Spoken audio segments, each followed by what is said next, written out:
నా పేరు లక్ష్మీ కుమారి అండి. నేను అడ్వకేట్ బై ప్రొఫెషన్. మా పెద్దవాళ్ళు శంకర్ హిల్స్లో ప్లాట్స్ కొన్నారు. అప్పటి నుంచి మేము పొజిషన్లో ఉన్నాం. ఇప్పుడు మేము మా ప్లాట్స్ని అది శంకర్ హిల్స్ అనే ఏరియా వట్టినాగులపల్లిలో సిటీకి దగ్గరగా అయింది. వాటిని కొంచెం డెవలప్ చేసుకుందాం అనే ఉద్దేశంతో మా ప్లాట్స్లోకి మేము గత 4-5 సంవత్సరాల నుంచి వెళ్తుంటే మమ్మల్ని వెళ్ళటానికి అబ్జెక్ట్ చేస్తా ఉన్నారు. ఈ ఫైనాన్షియల్ డిస్ట్రిక్ట్ అండి, Gandipet Rangareddy district financial district న్యూగా ఫామ్ అయిన ఏరియాని కవర్ అవుతుంది. గండిపేట మండల్ రంగారెడ్డి డిస్ట్రిక్ట్. ఇప్పుడు చెప్పండి మేడం, సమస్య ఎక్కడంటే 1983లో 28 మంది పట్టాదారులు, ఒరిజినల్ పట్టాదారులు 460 ఎకరాలకి 3328 ప్లాట్లుగా లేఅవుట్ చేసి పంచాయత్ అప్రూవల్ తీసుకొని త్రూ జీపీఏ ద్వారా రంగారెడ్డి అని జీపీఏ అండి, ఆయన ద్వారా అమ్మటం జరిగింది. 83 నుంచి 86 లోపల ప్లాట్స్ అన్ని అమ్మేశారు. అప్పటి నుంచి మేము పొజిషన్లో ఉన్నాం. 89లో అసోసియేషన్ ఫామ్ అయ్యి వెల్ఫేర్ అసోసియేషన్ దాని వాచ్ అండ్ వార్డ్ అంతా చూస్తూ ఉంది. మేము రెగ్యులర్గా మెయింటెనెన్స్ పే చేస్తూ ఉన్నాం.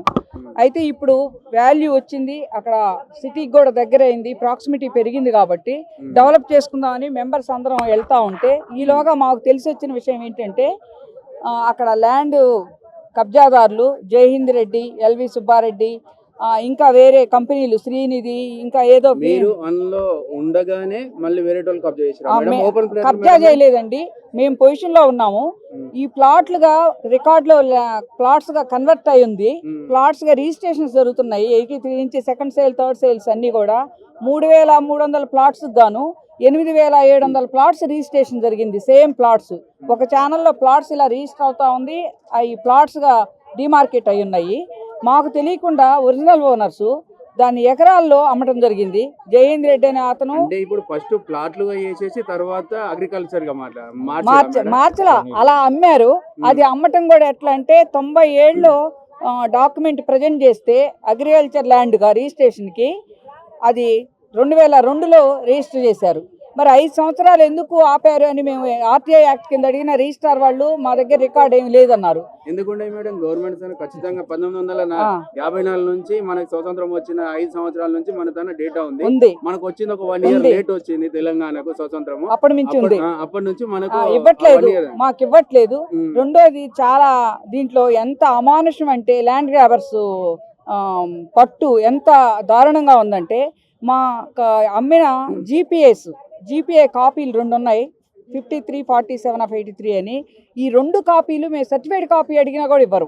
ఎందుకు ఇయ్యరంటే చినిగిపోయి అని చెబుతున్నారు. మండల ఆఫీస్ లో 1954 నుంచి ఇక్కడ కాదు యావత్ తెలంగాణలో ఏ ఆఫీస్ పోయినా, ఏ మండల ఆఫీస్ పోయినా, మున్సిపాలిటీ ఆఫీస్ పోయినా 100% ఉండాల్సింది ఖచ్చితంగా గవర్నమెంట్ రూల్స్ ప్రకారం. అవి కాలిపోవడానికి సమస్య లేదు. మొన్న చెబుతున్నారు కాలిపోవడానికి లేదు, చినిగిపోవడానికి లేదు, చెత్తలు పడడానికి లేదు. చెదలు గిట్ట పడే అవకాశం మమ్మల్ని డిఫీట్ చేయడానికి గవర్నమెంట్ నిర్లక్ష్యంగా ఉంటాం కాదు, గవర్నమెంట్ ల్యాండ్ గ్రాబర్స్ కొమ్ము కాస్తా ఉంది. వాళ్ళు మాకు ఇవ్వటం లేదని మేము కంప్లైంట్ చేసినా కూడా దాని మీద ఏం యాక్షన్ తీసుకోవట్లేదు. మేము లోకాయుక్తలో కూడా కంప్లైంట్ ఫైల్ చేసాం ఇలా ఇవ్వటం లేదని. అట్నే సిఐడి దగ్గర కూడా కంప్లైంట్ చేసాం. ఎవరు కూడా ఉన్నదాన్ని బేస్ చేసుకుని రిపోర్ట్ ఇస్తామంటున్నారు తప్పితే వాళ్ళ అఫెన్స్ అక్కడ జరిగింది అని అక్కడ ఎవరిని ఫిక్స్ చేయటం లేదు. అక్కడ ఎవరు కారణమో వాళ్ళని. అసలు 96 నుంచి మేము కోర్టు చుట్టూ తిరుగుతానే ఉన్నాం. రకరకాల ఏమి రాలేదు, ఫైనాలిటీ ఏమి రాలేదు. 96 నుంచి మేము కోర్టు చుట్టూ తిరుగుతున్నాం. జరుగుతానే ఉంది. అంటే ఇంతలో కూడా మీకు ఎప్పుడు న్యాయం ఏమి జరగలేదు.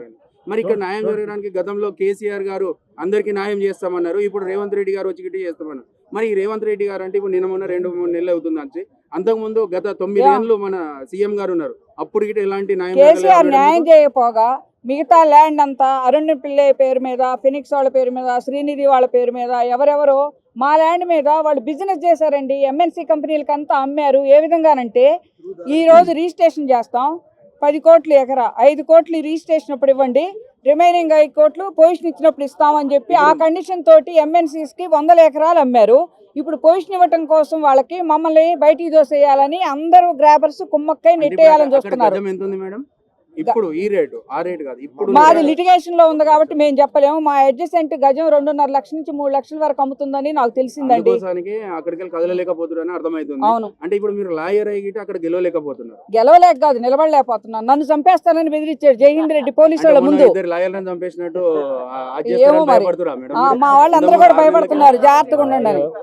పోలీస్ స్టేషన్ లోను జేమ్స్ బాబు అనే సిఐ ముందు, సిఐ క్యాబిన్ లో ఇట్లే 100 మంది 200 మంది. ప్రభుత్వంలో మాత్రం ఎవరు ఎగబడినా అది స్పీడ్ బ్రేకో లేకపోతే ఏదైనా చూసుకొని కత్తులతోటి కటాలతోటి మీద పడి చంపేసేవాళ్ళు లాయర్. గతంలో 6 నెలల కింద మనం ఒక న్యూస్ చూడడం జరిగింది. భార్యాభర్తలను అక్కడనే స్పీడ్ బ్రేక్ కొంచెం అది కూడా ల్యాండ్ ఇష్యూ అయినా మరి అది ఎవరు చేపించారు, ఎక్కడ చేపించారు తెలియదు, నాకు ఆ డీటెయిల్స్ తెలియదు. మళ్ళీ అందులో ఇంకోటి కీసర మండల ఎంఆర్ఓ కూడా అలా చిల్లరపల్లిలో చంపేయడం జరిగింది ఉరేసుకుండానే. మొలదరం ఇప్పుడు జైల్లోకి పోతే మొలదరం గిట్ట తీసేస్తారు. మరి అది ఎట్లా ఉరేసారు, అది గిట్ట లేదు. ఇప్పుడు ఇలాంటికి లాయర్ గిట్ట భయపడుతున్నారు అంటే అదే సమస్యలు మాకు అర్థం కాదండి. ముందు మాకున్న రైట్స్ ని ప్రొటెక్ట్ చేసుకోవడానికి ఇక్కడ ఒక వ్యవస్థ అనుకూలంగా లేదు.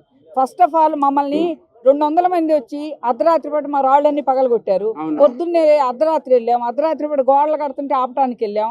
తర్వాత మేము అక్కడ నిలబడితే మిమ్మల్ని చంపేస్తామని బెదిరించారు. వండర్ ఏంటంటే ఒక సినిమా డైరెక్టర్ చూస్తే ఆ విలనిజం ఎలా పెట్టాలో అర్థమైంది. ఒక ఆడవాళ్ళని తీసుకొస్తారండి, ఎస్సీ ఎస్టీ ఉన్నాయి, ఫొటోస్ వీడియోస్ అన్ని ఉన్నాయి. ఎస్సీ ఎస్టీ ఆడవాళ్ళని తీసుకొస్తారు, హ్యాండ్ బ్యాగ్స్ తగిలించుకొని వస్తారు, సుత్తులు పెట్టుకొని వస్తారు. వచ్చి మేమేం మాట్లాడటానికి లేదు, లేడీస్ మీరు మగాళ్ళు ఉంటారు, మా లేడీస్ అందరూ అక్కడ ఉండలేరు కదా, వీళ్ళు వచ్చి ఆడవాళ్ళం మీరు ఎందుకు వచ్చారమ్మా అని అంటే SC ST case, outraging modesty కేసులు పెట్టడానికి రెడీగా ఉన్నారు. మేమేం చేయలేకపోయాం అనమాట. వాళ్ళందరూ వచ్చినప్పుడు సైలెంట్ కూర్చున్నారు. వీళ్ళందరూ జైల్లోకి వెళ్ళలేం కదా, అందరూ 80 ఏళ్ళు 70 ఏళ్ళు 90 ఏళ్ళు ఉన్నారు. అందుకని మమ్మల్ని ఎన్ని రకాలుగా ఇబ్బంది పెట్టాలో అన్ని రకాలుగా పెడతా ఉన్నారండి. అసలు ఆ వీడియోస్ చూస్తే మీకు అర్థమైంది.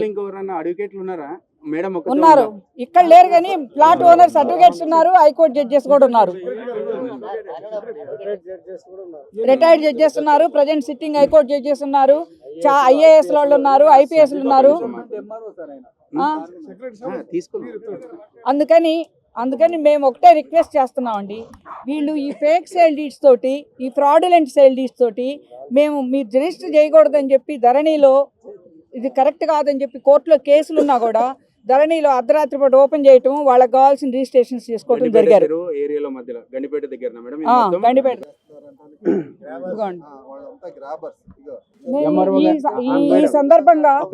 ఈ సందర్భంగా నేను సీఎం గారిని అభ్యర్థిస్తున్నానండి, మా 3000 మంది తరఫున. ఏమిటంటే డిఫరెంట్ యాంగిల్స్లో రకరకాల లిటిగేషన్స్ ఉన్నాయి, ఆల్రెడీ కొన్ని కేసులు ఫైల్ చేసి ఉన్నాయి, రెవెన్యూ డిపార్ట్మెంట్లో చాలా పెండింగ్ ఉన్నాయి. వాళ్ళు గ్రాబర్స్ ఎక్కడ కేసులు వేయటంలో, మేము వేస్తే వాళ్ళు వచ్చి వీళ్ళకి రైట్ లేదని ఏఏయో ఆర్టీఐ యాక్ట్ కింద అది ఇది మేనేజ్ చేసి తీసుకొచ్చిన ప్రొసీడింగ్స్ చూపించి మమ్మల్ని నిలవరించాలని ప్రయత్నిస్తున్నారు. మాకు న్యాయం జరగాలంటే సీఎం గారు ఈ విషయం మీద స్పందించి వెంటనే ఒక కమిషన్ కాన్స్టిట్యూట్ చేయాలండి. ఆ కమిషన్ రిటైర్డ్ హైకోర్టు జడ్జి కానీ లేకపోతే రిటైర్డ్ సుప్రీంకోర్టు జడ్జి కానీ అయితే చాలా బాగుంటుందని, ఏ ప్రలోభాలకి ఏ విధంగానూ ఇబ్బంది లేకుండా రెవెన్యూ ఆఫీసర్స్ కూడా కరెక్ట్ ఇన్ఫర్మేషన్ ప్రొవైడ్ చేయగలుగుతారు. అవి చేసినప్పుడు ఈ ఇష్యూస్ అన్నీ అందరి క్లెయిమ్స్ రిసీవ్ చేసుకొని అడ్రస్ చేస్తే మాకు న్యాయం జరిగిద్ది, ఒరిజినల్ ఓనర్స్కి న్యాయం జరిగిద్ది. అందుకని దయచేసి సీఎం గారు నేను మరీ రిక్వెస్ట్ చేస్తున్నాను, ఒక కమిటీని ఇమీడియట్గా కాన్స్టిట్యూట్ చేసి, ఇది వేల కోట్ల రూపాయల ప్రాపర్టీ, అందుకని చెప్పి మమ్మల్ని అక్కడ నిలవనియ్యరు. దయచేసి మా ప్రాణాలను కాపాడిన వాళ్ళు అవుతారు, మా ఆస్తులను కాపాడిన వాళ్ళు అవుతారు, మా ఫండమెంటల్ రైట్స్ని కూడా ప్రొటెక్ట్ చేసిన వాళ్ళు అవుతారు. నాకు 2000 గజాలు ఉంది. 2000 గజాలు ఉంది. ఏ ఇయర్లో తీసుకున్నారు మేడం? మా పెద్దోళ్ళు 83లో తీసుకున్నారు. 83లో అప్పుడు మేము పుట్టలేదు. ఆ ఏరియాలో ఎంత మేడం? అప్పుడు తెలియదండి, అప్పుడు రేట్లు అవన్నీ కరెక్ట్ గా. 50 రూపాయలు. ఇంకొకటి కూడా అండి, ఇంకొకటండి ఒక్క మాట. ఇప్పుడు ఈ ల్యాండ్ గ్రాబర్స్ అందరూ చెప్తారు ఆ పంచాయతీ లేఅవుట్ లేదంటున్నారు. పంచాయతీ లేఅవుట్ పేపర్లన్నీ వీళ్ళే తినేశారు. తర్వాత వీళ్ళు నాలా కట్టలేదు అని అంటారు. రికార్డులో అంతా ఈ హౌస్ ప్లాట్స్ అని ఆల్రెడీ అక్కడ చేంజ్ అయ్యింది, నమోదయ్యింది. కానీ నాలా అనేది అప్పుడు 50 పైసలు స్క్వేర్ మీటర్ కంటే తక్కువ విలువ ఉన్న ల్యాండ్కి పల్లెటూరులో 10,000 మంది, 10,000 కాదు 1000 మంది అంకుల్, 10,000 మంది జనాభా కంటే తక్కువ ఉన్న ఊర్లో నాలా కట్టే అవసరం లేదు. అందుకని అప్పుడు నాలా కట్టలేదు. నాలా కట్టకుండానే హౌస్ ప్లాట్స్గా దాన్ని రికార్డ్ చేయటం అయింది రెవెన్యూ రికార్డ్స్లో. ఇప్పుడు నాలా లేదు కాబట్టి ఇది చెల్లదు, వ్యాలిడ్ లేఅవుట్ ఇక్కడ ఇవ్వటానికి లేదు. 111 జీవో వచ్చింది 96లో, మా లేఅవుట్ అప్రూవ్ అయింది 83లో. మా లేఅవుట్కి సంబంధించిన పేపర్స్ లేవు అని అంటే దానికి మెంబర్గా మేం కాదు కారణం, డిపార్ట్మెంట్ కారణం. డిపార్ట్మెంటు ల్యాండ్ గ్రాబర్స్ కొల్యూడ్ అయ్యి అక్కడ పేపర్స్ లేకుండా చేసిన దానికి మేమెట్ట పెనలైజ్ కావాలండి? మమ్మల్ని ఎందుకు పెనలైజ్ చేస్తారు? Because of your dereliction of duties or inaction. దానికి మమ్మల్ని ఎట్ట పెనలైజ్ చేస్తారు? సార్ మీ పేరు? నా పేరు గోపాల్ రెడ్డి, గోపాల్ రెడ్డి. రిటైర్డ్ తహసీల్దార్. ఎక్కడ సార్ మీరు ఇంతకుముందు వర్క్ చేసింది? నేను శంకర్పల్లి. అక్కడ నుంచి MRO సార్? 2007లో రిటైర్ అయినా. అవును సార్. అప్పుడు తీసుకున్నాం ప్లాట్లు 2007లో రిటైర్మెంట్ అయినా అప్పుడు తీసుకున్నాను. Okay sir. అయితే ఇది వటినాగరపల్లి విలేజ్, మొత్తం 460 ఎకరాలు. 420 ఎకరాలు 3325 ప్లాట్లు అయినాయి. అయితే మొత్తం 83, 84, 85 వరకు రిజిస్ట్రేషన్ అయింది. మొత్తం టోటల్ రిజిస్ట్రేషన్ అయినాయి. అప్పటి వరకు పీస్ఫుల్ పొజిషన్ ఉంది, ఎవరి డిస్టర్బెన్స్ లేదు. 1971లో ఆర్ఓఆర్ యాక్ట్ వచ్చింది. అప్పుడు రికార్డ్ అంతా రివైజ్ చేసి, ఆర్ఓఆర్ రివైజ్ చేసేసి ఈ ప్లాట్లు అనేది దాంట్లో రికార్డు రాయకుండా పాత పట్టదారుల పేర్లు రాసేసిండ్రు. ఓల్డ్ పట్టదారు చేసేస్తే వాళ్ళు ఏం చేసి అడ్వాంటేజ్ చేసుకొని ల్యాండ్ గ్రాబర్స్ ఎవరైతే మాఫియా పెద్ద పెద్ద కంపెనీస్ పెద్ద పెద్ద లీడర్లు ఉన్నారో వాళ్ళందరికీ మళ్ళీ ఎకరాల లెక్కన అమ్మేసిండ్రు. ఎకరాల లెక్కన అమ్మితే మేము కోర్టుకు పోయినాం, హైకోర్టు పోయినాం. ఇట్లా అమ్ముతున్నారంటే హైకోర్టు ఏమన్నదంటే మీరు సివిల్ కోర్టు కోడి, సివిల్ కోర్టులో న్యాయం జరుగుతుంది అన్నారు. మేము సివిల్ కోర్టు అప్రోచ్ అయ్యాము. సివిల్ కోర్టు అప్రోచ్ అయితే సివిల్ కోర్టులో లాస్ట్కి ఏం చేసి డబ్బులు ఇవ్వలేదు మాకు సరిగ్గా అప్పుడు కొన్నతోనంటే మళ్ళీ వాళ్ళకు లోక్ అదాలత్లో డబ్బులు ఇచ్చేసి 20 కోట్లు వాళ్ళకు చెక్ ద్వారా లోక్ అదాలత్ ఇచ్చేసి కాంప్రమైజ్ చేసుకొని మాకు డబ్బులు వచ్చినాయి. మేము శంకరించి కమ్మినాము. ఇక్కడ ఒక చిన్న డౌట్ రెడ్డి అన్న, మీరు MRO కాబట్టి నేను అడుగుతున్నాను, తహసీల్దార్ అని చెప్పి మన తెలంగాణ భాషలో తహసీల్దార్ అని. అవును. అయితే ఇక్కడ మీకున్న అనుభవం మీద, మీరు రిటైర్మెంట్ అయిపోయారు, మీకున్న అనుభవం మీద మీరు భూమి ఉన్నప్పటికీ ఇక్కడ మీడియా మిత్రులు ఎవరు ముట్టలేదు అనుకుంటాను. నాకు తెలిసి మాకు మాత్రం కొంచెం ఐడియా ఉన్న కాడికి మేము అడగడం తెలుసుకున్నాం. మీరు ఒక MRO, ఇంతకుముందు లాయర్ మాట్లాడింది, ఇప్పుడు MRO మాట్లాడుతారు. దీని మీద మీకు సరైన సమాధానం వస్తలేదు అంటున్నారు. మరి దీని మీద ఏమైనా నిజమైన న్యాయం జరుగుతుందా, అన్యాయం జరుగుతుందా?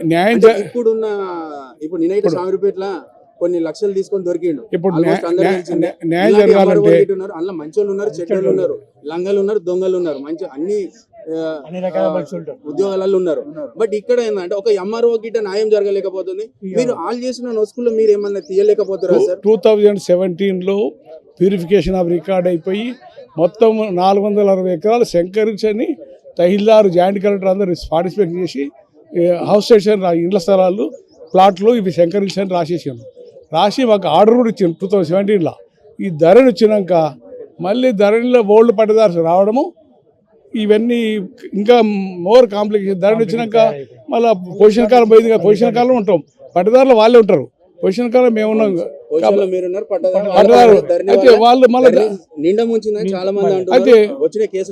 అయితే ధరణి వచ్చినాక మళ్ళీ సేమ్ మాఫియా పోయి అంతా రిజిస్టర్ చేసుకొని పెద్ద పెద్ద కంపెనీస్ అంత పెద్ద సైట్ ఓన్లీ రామకివాసి కంపెనీ ఉండే పేరు మీద రిజిస్ట్రేషన్ చేసుకున్నారు. ఒక పేరుకు మాత్రమే కంపెనీ, ఏం యాక్టివిటీ లేదు. రిజిస్టర్ కంపెనీస్ మీద మా ఎగ్జిక్యూట్ చేసారు. మాకు ప్రజెంట్ ఇబ్బంది పెట్టేది ఏంటంటే జయహింద్ రెడ్డి, ఎల్వి సుబ్బారెడ్డి. జయహింద్ రెడ్డికి 125 ఎకరాలు ఉంది, ఎల్వి సుబ్బారెడ్డి 45. వాళ్ళు మెయిన్ గుండాలో పంపిస్తున్నారు. మిగతా వాళ్ళు ఎవరికి వాళ్ళకి సెకండ్ షేర్ అని తెలుసు, వాళ్ళు ఎవరు రావడం లేదు. ఎవరైతే పట్టాదారులు ఉన్నారో వాళ్ళే వచ్చారు కదా, వాళ్ళ పేర్లు ఒకటి చెప్పండి. వాళ్ళు రావడం లేదు, పట్టదారులు రావడం లేదు. కొన్నోళ్ళు వచ్చారు, mafia, land mafia. Jai Hind Reddy. ఇప్పుడు మీకున్న అనుభవం మీద ఎక్కడైనా మండల ఆఫీస్ లో గానీ, మున్సిపాలిటీ ఆఫీస్ లో గానీ కాగితాలు ఖరాబ్ అవుతాయా? ఏం కావు. మీకున్న అనుభవం మీద మీరు ఎన్ని ఏళ్ళు సర్వీస్ చేశారు సార్? నేను 35 ఏళ్ళు. 35 ఏళ్ళ మీరు ఎప్పుడైనా ఇలాంటి మాట ఎక్కడ లేదు? కావాలి ఇంటెన్షన్ గా ల్యాండ్ మాఫియా తోటి వాళ్ళు కొలిడ్ అయ్యి అంటే MRO 100% అక్కడ చెప్తున్నారు. అంటే మీరు ఒక స్థాయి నుంచి వచ్చిన వాళ్ళే మీరు విమర్శిస్తున్నారు అంటే అక్కడ ఎంత దరిద్రంగా ఉందో మాకు అర్థమవుతుంది. అది అయితే ఇప్పుడు ఏంటంటే సీఎం గారిని రిక్వెస్ట్ చేసేది ఏంటంటే ధరణి రికార్డును ఏవైతే ధరణి కంటే ముందు మా పొజిషన్ కాలం ఉంది కదా, ఆ రికార్డు మనకు అప్డేట్ చేస్తే మా ప్రాబ్లం సాల్వ్ అయిపోతుంది.